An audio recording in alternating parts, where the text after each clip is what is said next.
d'ailleurs ce qu'affirme Saïd Felak, chargé de la communication de la fédération algérienne, qui s'exprimait déjà sur les cas de Ryan Cherki et de Magnès Akliouche par la même occasion, en disant « Le travail a été fait, notamment par le président de la Fédération algérienne de football.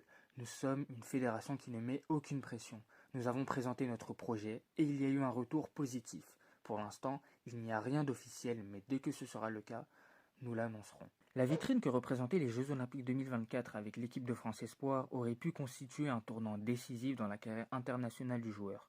En cas de bonne performance, elle aurait renforcé ses chances d'être propulsée en équipe A à l'image d'un joueur comme Michael Olise. A l'inverse, elle aurait également pu marquer l'ultime chapitre de son parcours en sélection française. D'ailleurs, plusieurs éléments ont permis de croire que le joueur aurait pu envisager de jouer pour la sélection algérienne. Dans un premier temps, il n'a jamais réellement fermé définitivement les portes qui pouvaient l'amener à jouer pour une autre sélection que l'équipe de France. Il disait d'ailleurs en fin de match, pour l'Algérie, chaque chose en son temps. On a notamment le journaliste Nabil Djellit qui affirmait qu'en septembre dernier, Cherki était proche de rejoindre la sélection algérienne. Aussi la journaliste de Canal Margot Dumont qui annonçait, je cite, « La tendance actuelle est l'Algérie. Il aimerait faire plaisir à sa maman.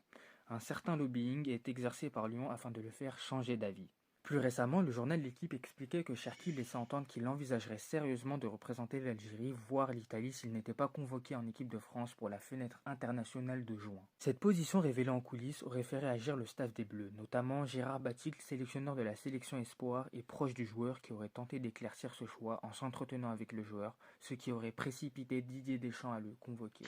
Ces informations nous permettent de soulever le cas du timing de sa convocation. Certains l'interprètent comme une tentative de sécuriser le joueur à l'image d'un Boubacar Kamara, de sorte à empêcher une éventuelle bascule vers une autre sélection, ce que nie catégoriquement Didier Deschamps. D'autres établissent un parallèle avec les cas préexistants lyonnais comme Oussem Aouar ou plus marquant le cas Nabil Fekir qui auraient vu leur choix définitif de sélection être fortement influencé par leur entourage.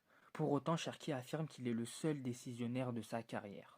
Critiqué ces derniers mois pour un manque de renouvellement dans le groupe des Bleus, Didier Deschamps aurait vu cette fenêtre internationale idéale pour intégrer un nouveau profil offensif redoutable, lui qui avait jusque-là considéré Ryan Cherki comme pas encore suffisamment prêt pour le niveau international. Pour l'heure, Didier Deschamps pourrait être tenté d'offrir à Ryan Cherki ses premières minutes face à l'Espagne, tandis que la fédération algérienne prépare un communiqué dans le but de clarifier le dossier Ryan Cherki.